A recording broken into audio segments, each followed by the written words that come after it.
Buckskin Brigade Cadets.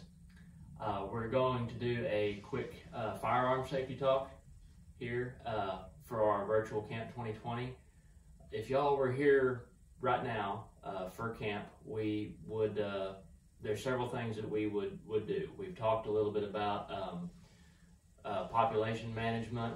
When we talked about Aldo Leopold's 5 tools of wildlife management, the gun was one of them. That being, you know, the judicious harvest of animals and doing a proper wildlife habitat census.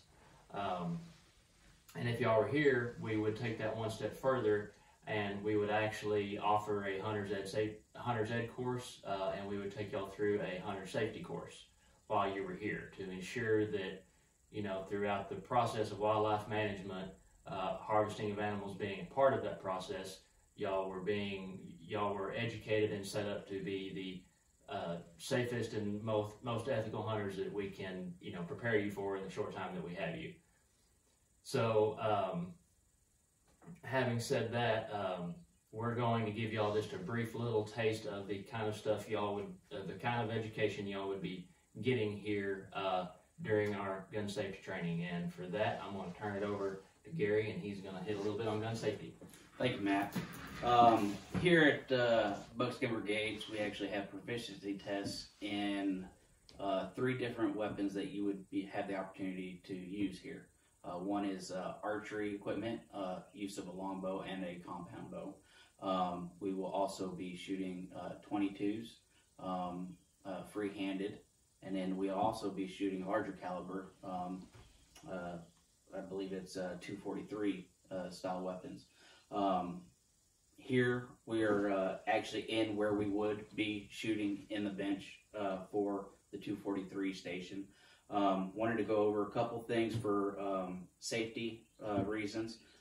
First and foremost, we use eye and ear protection for shooting rifles. You only get 1 set of each, and with that we need to protect everything we can. So here we have an example of ear protection. These are some also discrete ear plugs that could be used. Eye protection, we usually use the amber colored lenses.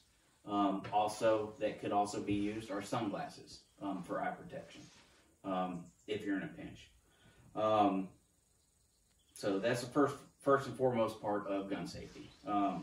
Second most is getting familiar with your gun, knowing where your safety is, knowing your gun on how it works, the action of it, knowing your trigger. One of the biggest things that I've seen throughout my career is people are afraid of their gun because they don't know their gun. They don't know what it takes to make their gun go off. So what I like to do is I actually like to,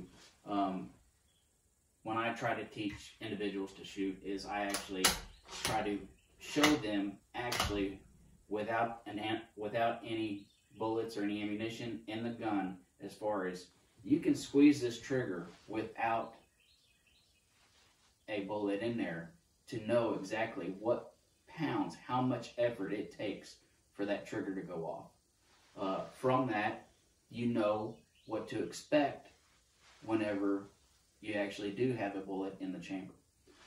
So from that, you know, we practice actually looking downrange without a bullet in there, squeezing several times to get people familiar. Another tip for shooting, make sure you squeeze your trigger. Do not jerk, do not pull. Squeezing your trigger will ensure that where you are actually looking with your crosshairs is actually where that bullet's going to go. Third part is knowing your target, knowing exactly where your target is, what's in front, and more importantly, what's behind your target. Once you squeeze that trigger, once you send that bullet downrange, whether you are at the range or whether or not you're in a blind or you're out in a hunting situation itself, you always need to know what is beyond your target, because you can't get it back once you pull that trigger or once you squeeze that trigger. With that, sorry you guys weren't able to make it out here this year. We will be hopefully back at this next year and have the opportunity to get you guys out here on the range to do a little shooting. Thank you.